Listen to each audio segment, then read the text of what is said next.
Good evening, lovely tubers. White Mexican back again for a Kashtira deck profile, deck update. This is going to be for March 2024. Went to a very small, humble locals here in Syracuse, New York yesterday, Monday. Was able to cop first place, and this was the build that I was able to do so. Pretty experimental. I feel a little bit better that I was able to do at least one field test. I'll be continuing to practice with this build potentially on Thursday and maybe even Sunday.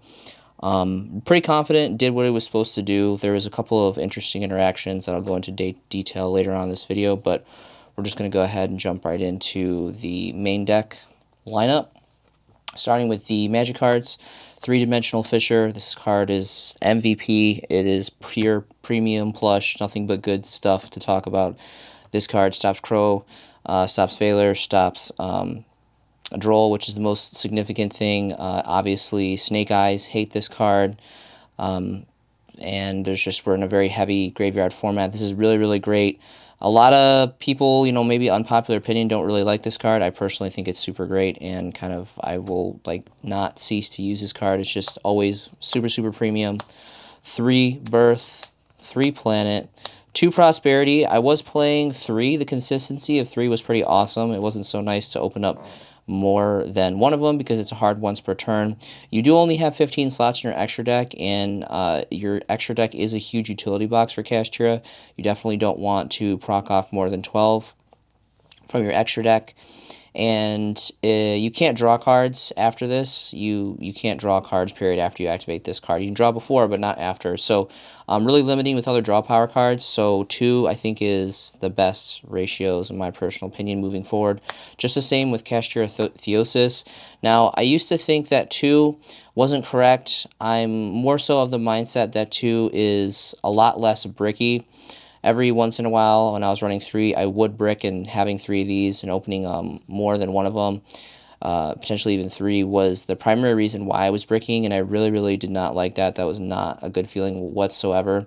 So also Rise Heart, I cut to 2, so the primary reason I was running 3 was 3 Rise Heart, 3 Theosis to proc off synergy between the 2 cards and the 3 ofs, but I think the benefit of decreasing your chances of bricking with 2 is a little bit more ideal. So I cut it to 2. 1 Sacred Sword. So this is additional draw power. It conflicts obviously with Prosperity, but if you open it or proc it off before Prosperity, you can use both in the same turn.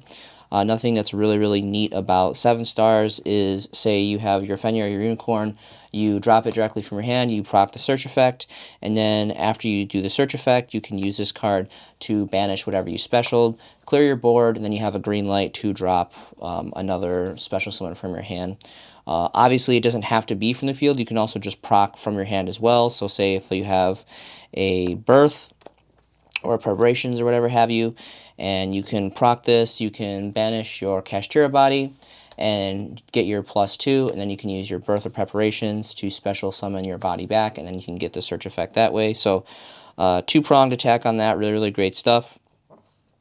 The last 3 cards for the Magics is going to be 1 Talents. I really don't like this card, but it's got its utility, it's got its uses. The primary use that I use it for is either the Pot of Greed to do some more digging. Of course, if I haven't activated Prosperity already. Another good takeaway is the taking the peek of your opponent's hand, ripping one.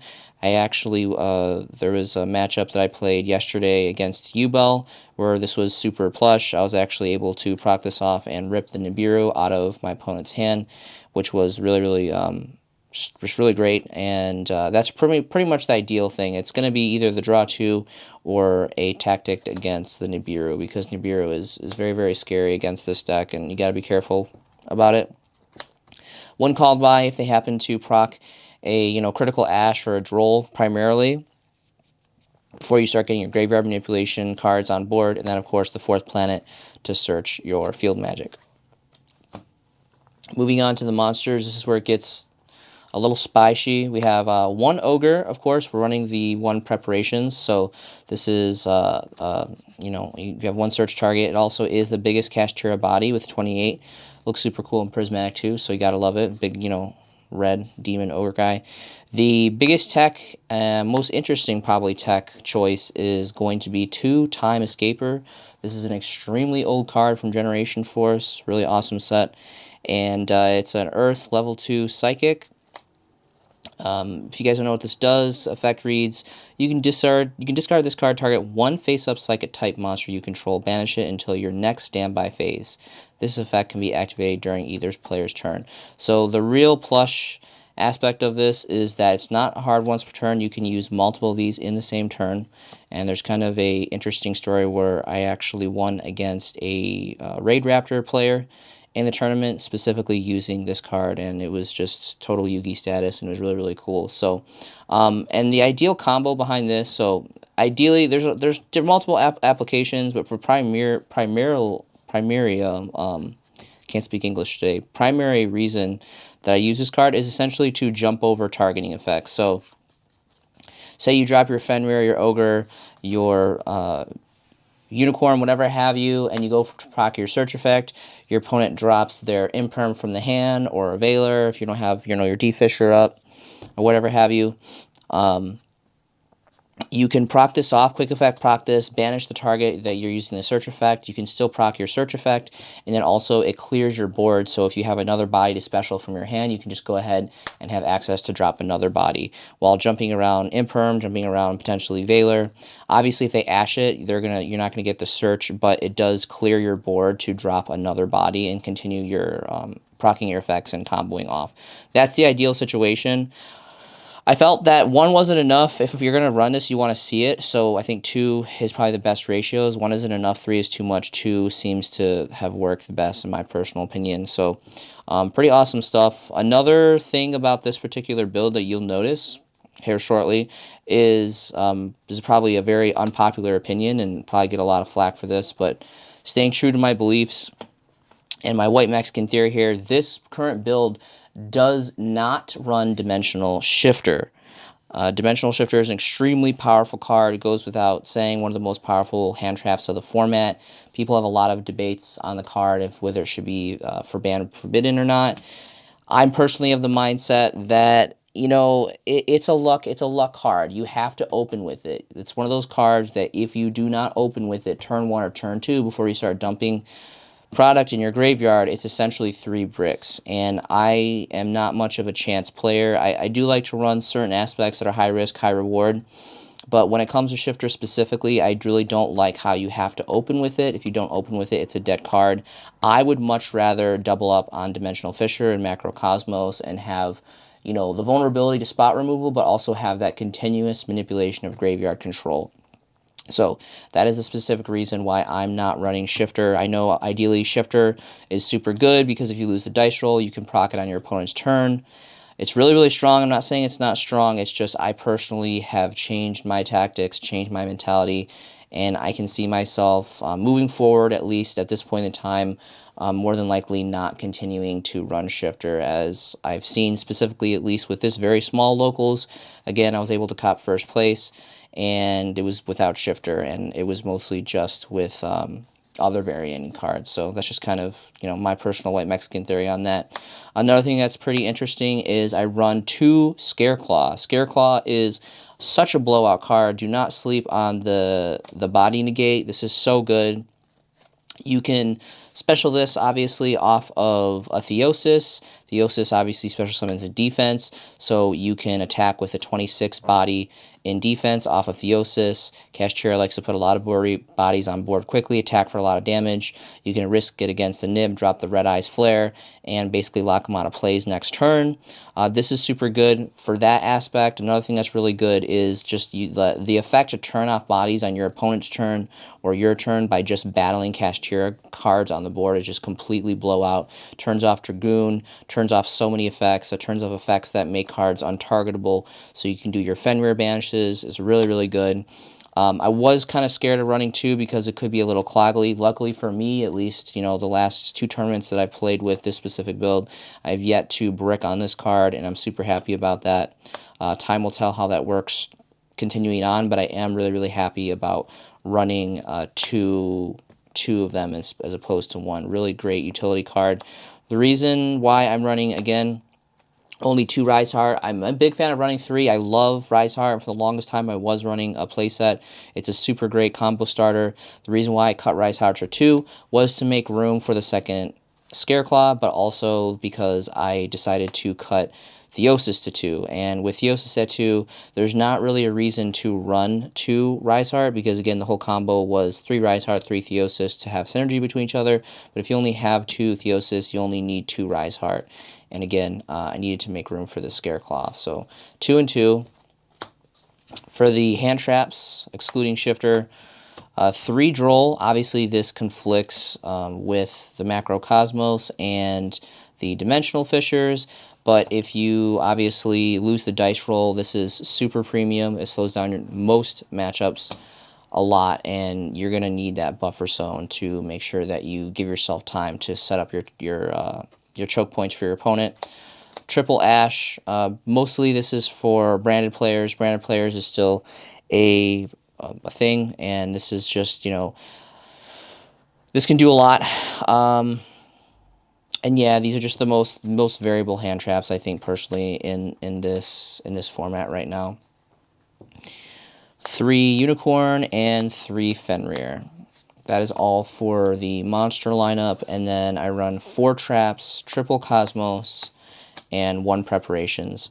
Another thing that made me decide to take out Shifter, and this was like another thing that made me confident about taking Shifter out, is maining the playset of the Macrocosmos, which essentially does the same thing as Shifter, except it stays on forever. Obviously, it's, you know, like I said before, it's very vulnerable to spot removal, SP, Cosmic, whatever have you, Harpy's Feather Duster. But Shifter's only 2 turns, which, you know, can put in a lot of work, but I just really don't like that you have to open with it. It's too much of a luck sack card. Of course, the 1 preparations, because we're running the Ogre, the 1 Ogre for the search effect, and then, of course, we're maining the 3 Cosmos, and we're maining the 3 Fissure. Now, this is a lot of removal. In the past, I have bricked on this before. I've gotten only removal, unfortunately, and no Kashtira Engine, and those are pretty much GGs. These are pretty much toss games. You're going to get annihilated for the most part. But if you're lucky enough to not brick, this gives you a really good opportunity to get your manipulation control against your opponent from completely taking that utility box away from them, which is the graveyard with these. And I think with the ratios that I have, this potentially being a Pot of Greed, this being a Pot of Greed, and Prosperity being at 2, so there's a good chance of you seeing it, but not at 3, so, you know, it's not going to overpower and disrupt the other 2 draw powers. There's a really good chance that you are going to get a good handle on either one of the 6 removal cards, and you're going to be kind of off of the races at that point. As long as you get a little, like at least 1 removal card and a little bit of Cash Engine to get you going, you're going to be in a really good spot. That is the main deck. It's 40 cards, like always. Moving on to the side deck. 1 Harpy's Feather Duster, 1 Lightning Storm, back on triple Cosmic. This card is super, super, super premium. It always comes in with immense value, really great. You guys already know. There's just, you know, Fountain for Runic, Fire King Island for Fire King Snake Eyes players. There's just a lot of applications. People are doing some, you know, pretty crazy floodgates these days. Anti-spell Fragrance. So I completely, one thing I will note, one thing that is pretty high risk, high reward about this deck is it has absolutely no evenly matched protection. And I'm probably shooting myself in the foot for those local players that like to skim these videos for some kind of tips and tricks on how to blow out the white Mexican at those OTSs, but this has absolutely no protection from evenly match. We're very, very vulnerable to evenly match. Before I was playing Mind Over Matter, I was playing a combination with Solemn Judgment. First I was using Judgment, then I switched to Mind Over Matter, then I used Judgment and Mind Over Matter. Now I'm absolutely doing no protection, so if you guys are listening out there and you guys want to learn how to disrupt this deck royally, evenly match is going to be the way to go, because I decided that I was getting hit more with not so much the Cosmics, but the Lightning Storm and the Harpy's Feather Duster were blowing out my floodgates, and that was really being very disruptive to the strategy and the whole purpose of locking out my opponent. So that's why I opted to get Anti-Spell, because if I open with the Anti-Spell with my floodgates, it gives me at least 1 turn unless, of course, they get evenly. To keep my floodgates on board, have 2 turns of cast bodies and 2 turns of cast engine, and that should be more than enough, ideally, to kill my opponent before they can sweep away my floodgates with their magic cards. One rivalry, again, all of the Kashtira monsters are psychic except for Riseheart. Riseheart is randomly warrior, which makes it searchable by Rhoda, which is kind of cool, but other than that, it's just really weird that's just the one of its warrior. Everything else is psychic. Even Shangira is also psychic, so you can even play into your extra deck under this card. Can potentially really hurt a lot of matchups, but you can completely just run through it with the Kashtira cards, so that's a one-of for going first.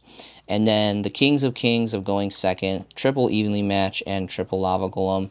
Back on evenly matched, there was a regional that I played on Saturday, regional OTS in Rochester, New York, that I got 16th at, which, you know, I'm pretty proud of. It was a good time, good learning experience, and went with a lot of buddies. It was really fun. My buddies talked me out of running this card, and it worked out for the regional, but I can't really get away from this card. I think this card is, again, one of, if not the best going second cards. It's super, super premium, and it's just it's a blowout for so many decks. Obviously, it's more optimal in certain matchups against others, just like any card in Yu-Gi-Oh, but it's really, really good. These are like the best board breakers in my personal opinion for going second. So triple. Obviously, you know, these 3 are for going second. This is a floodgate, so it's going, you know, for going first. This is protection for your floodgates going first. This is, you know, for spot removal, and then, you know, obviously going second as well. So a little bit heavier on the, well, almost about half and half for going first and going second options. So I feel like it's a pretty solid side deck. Moving into the extra deck, it's 1 Baron, 1 Nightmare Phoenix. I was running Donner. Donner does have the monster spot removal. Phoenix obviously has the back row removal. You have to pitch for Phoenix, which is a little bit more expensive, but Phoenix has higher attack than Donner. Unfortunately, it is fire, so just like Riseheart, it kind of gives your Snake Eyes or your Fire King opponents a little bit more fodder to play with, unfortunately, but I think the reward is worth the risk. The pitch can potentially be something that you could use, again, if you're under Macrocosmos or a Fisher or some kind of, board manipulation. You could potentially pitch a monster and special it back with Birth, special it back with Preparations. So the pitch really isn't a neg, in my personal opinion, depending on the game state. We have 1 SP back on these 2, and these are really fallback cards. You don't really go into these. These are almost like always a cannon fodder for the prosperities, because usually you're going to dig for 6. You want to go for those deeper dives, but in ideal situations, they're kind of it's just extra utility. Again, I'm trying to diversify the extra deck a little bit more, so we have a little bit of variety. 1 Zeus, 1 Sky Crisis, 1 Draco Sack. I don't run Skill Drain in this build, but some people are still citing Skill Drain. Skill Drain is actually really good in this particular deck for the most part, but sometimes if it gets too one-sided, you can summon this and push it off. Again, just utility. That's why it's just a one-of, just to kind of stretch the extra deck's capabilities. 2 Big Eyes. 2 Dark Arm of Annihilation. This card is really good. For a while, I was running 3 just because it's insanely good. The only weakness, in my personal opinion, is obviously it can't attack after you use the fact. You can attack with it first and then use your spot removal, but obviously ideally you want to do spot removal first and then go into battle phase and start ripping for life. But I think 2 is super good. Not that 3 is wrong, depending on how your style of your extra deck. I don't think 1 is enough. Anytime, like the regional I played on Saturday, I only played 1. I definitely missed the second copy. I think 2 is just right as far as ratios. Another thing that's really great about this, obviously, is the removal part. So you get spot removal, but you also get removal from the graveyard. So you can proc a Theosis, you can proc a Kashtira body to be respecialed by Preparations and Birth, which is super good as well. And then we have 2 Red Eyes, Flare Metal Dragon. This card is completely blowout. I love this card. It is, again, Kashtira puts a lot of bodies on the board. You can hit for a lot of damage, and then main phase 2 you can go against the nib, drop this, and really lock out your opponent and just pretty much be GG's at that point. Really aesthetically gorgeous card. I love these ghosts, and it's just really fun to be able to run a Red Eyes card in here. And just really good. It's super good. It comes up in certain situations. This card is actually surprisingly, for certain things, really good against Yubel. Yubel was one of the decks that I played against in this tournament and was able to take the match, and this was part of the contributing factor there. So, and 3 Shangira, obviously, I'm not running skill drain, but if you run to a skill drain, or if you personally run skill drain in your build, you can obviously still do spot removal with Planet. You know, you go to summon from your deck. Obviously, you're not going to summon because the effect's negated, but the effect can still activate. You can proc off Planet's effect to target and do some disruption on your opponent's board. And this just puts too much pressure. Again, a lot of people like to run this on 1 or 2. I personally like 3. It's not that 1 or 2 is wrong. Again, just my play style. I like to have as many utility boxes as possible to continuously pump out bodies, because this, Fenrir, and Unicorn are just insta-threats that are immediately going to force your opponent to, you know, throw out that Ash, throw out that Imperm to negate these cards, because if they do not, you're just going to continue to surplus turn after turn after turn and gain too many resources and outpower your opponent. That is all for the build. Really quick, I'm going to go through the matches for the tournament. Again, very, very small, very humble local tournament here. It was 9 players total. Round 1, I played Raid Raptor. It was 3 games, and kind of an interesting story. Game 3, we were running short on time, and I believe I had, I think it was Unicorn and Fenrir. I know I had a Scareclaw in defense. My opponent was attempting to swing for game with the big XYZ that has like a billion attack, and it's unaffected by card effects, and it's the one where you can only swing with it for the turn. And the MVP of the day was the spicy tech choice, which was the 2 Time Escaper. He entered battle phase. He went to swing over for game for damage and time on my Fenrir. I procced Time Escaper, removed my Fenrir from play. He said, all right, redeclare attack on Unicorn, and it was just super plush that I just happened to have the second one out of 2 of. I had both in my hand. Proc effect because bonus points, it's not once per turn. Remove the Unicorn from play, and he passed. And then I was able to obviously stand by. These come back. I was able to do my searches, and I just had, you know, a total plush hand, and I was able to completely just like overrun him, turn off body's effects, and just attack and search. And it was really, really incredible. It was like a total like Yugi moment, and it was really nice. It was a good feeling, honestly, because again, this is something that I'm field testing, and obviously that was just like one lucky instance, but just to see that, especially that first time field testing this tech choice, was really incredible. Okay, so Raid Raptor was round 1. That was 3 games. I won that match. Round 2 was against Voiceless Voice. That was 3 games. I was able to take the 3rd game and win the match. 3rd round was against Flundery.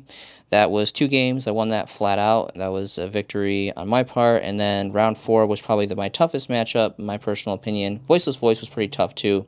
But Yubel is, you know, it's very, very tricky to play around. You got to be very careful because they can destroy you very, very quickly if you're not self-aware. And that was 3 games, and I was able to win in time. I had more life, and ideally that was because of this card right here. Going into time, I was able to be up about 4K, 3K life points, and I took victory by time per life. That caught me, so undefeated all 4 rounds, won all 4 rounds. I secured 1st place. As far as prize support, I got 5 OTS 24s, and I got 20 bones of store credit. So that was the spoils of war. Last thing, I'm going to go ahead and crack these open for you guys.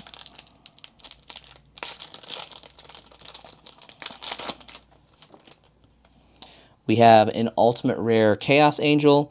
This is really cool. Really thankful. Really, really awesome to pull an ulti. Especially one of the more valuable ultis. I will admit the aesthetics behind this is kind of lackluster. The border looks nice, but as far as the actual card, I think they could have done more kind of spiral embedded holographic foiling, but again, super cool. This is actually the 2nd ulti that I've pulled from the set. The very first OTS 24 I ever opened was actually right here on the channel, and I got the Vanquish Soul Link, which was pretty cool. This being the second ulti as a Chaos Angel. Really, really incredible, awesome, really, really awesome. I don't know, I have the secret one. I don't know, I can't really tell if I'm gonna, more than likely, I guess, just because hierarchy rarity, this one's better, even though it, it's aesthetically just a little lackluster. I think I'm probably gonna just push off my secret and keep the ulti, but all around a really, really solid pull.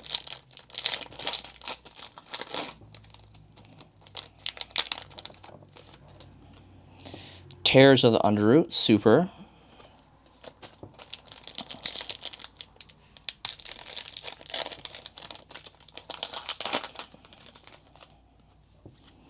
DD Wave High King Caesar.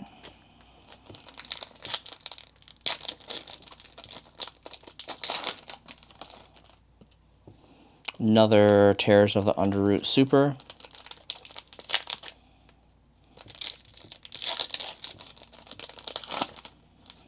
And for the final pack, we have another High King Caesar. That is all I have for you. Thank you so much for joining me tonight. This has been a showcasing by Autumn's Allure. My name is the White Mexican, and I will see you in the next video.